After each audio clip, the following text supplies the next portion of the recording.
Hello guys, welcome back to my channel. মই আজি কুকুৰা মাংস আৰু পিঠাগুৰি বনাবলৈ লৈছো। আপোনালোকৰ চাই যাব দেই কেনেকৈ বনাইছে।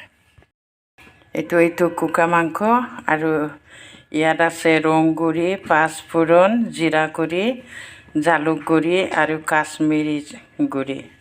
ইয়াত আছে আদা ৰচুন পিছা আৰু পিঁয়াজ। চাই যাব মই এতিয়া বনাই লৈ গৈ আছোঁ। এতিয়া মই তেল দিছোঁ। এতিয়া তেল গৰম হৈছে, মই এতিয়া পিঁয়াজ দিছোঁ।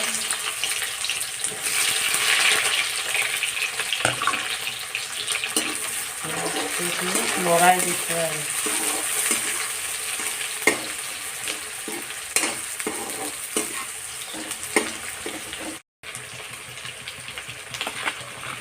এতিয়া নিমখ দিছোঁ আৰু আদা ৰচুন পিঠাটো দি দিছোঁ।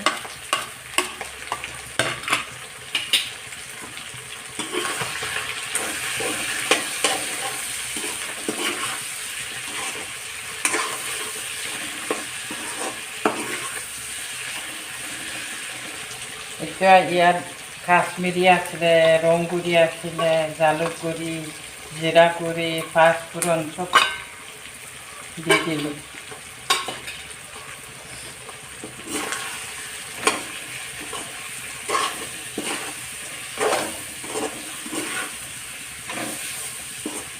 এতিয়া ভাজিছোঁ।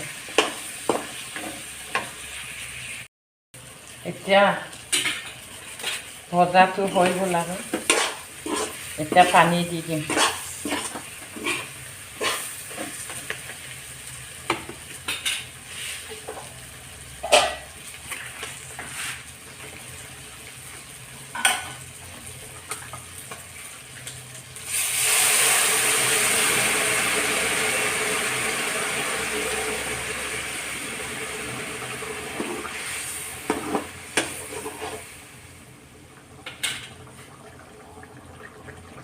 এতিয়া পানীটো সৰহকৈ দিব লাগে।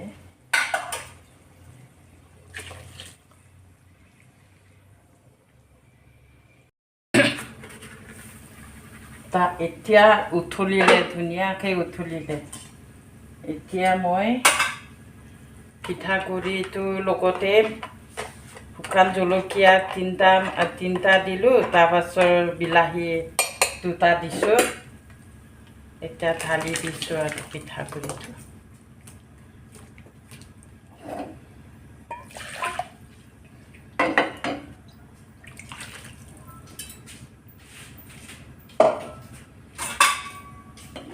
এতিয়া সেইটো হৈ যাব।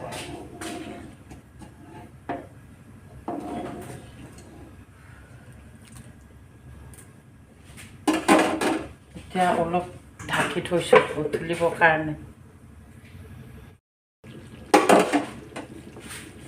এতিয়া খাৰ অলপ দি দিছোঁ।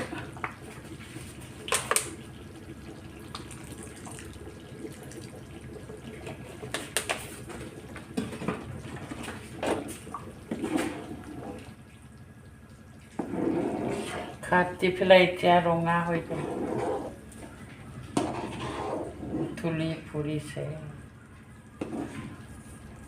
বেলেগে অলপ ঢিলাকৈ বনায়, মই আকৌ অলপ টুপটুপীয়াহে বনাওঁ।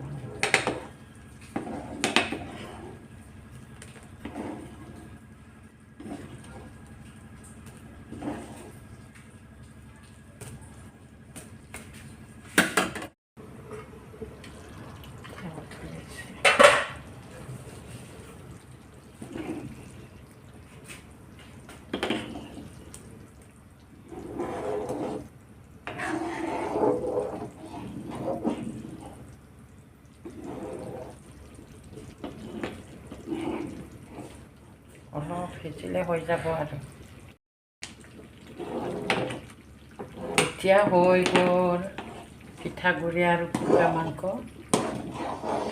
এতিয়া মই ধনিয়া পাত দি দিছোঁ।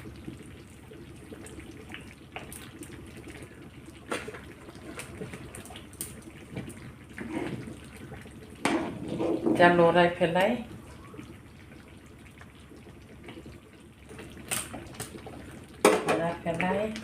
ঢাকি দিছোঁ আৰু জুইটো নমাই দিছোঁ। বন্ধু বান্ধৱীসকল কেনেকুৱা লাগিছে এইটো মোক জনাই দিবা।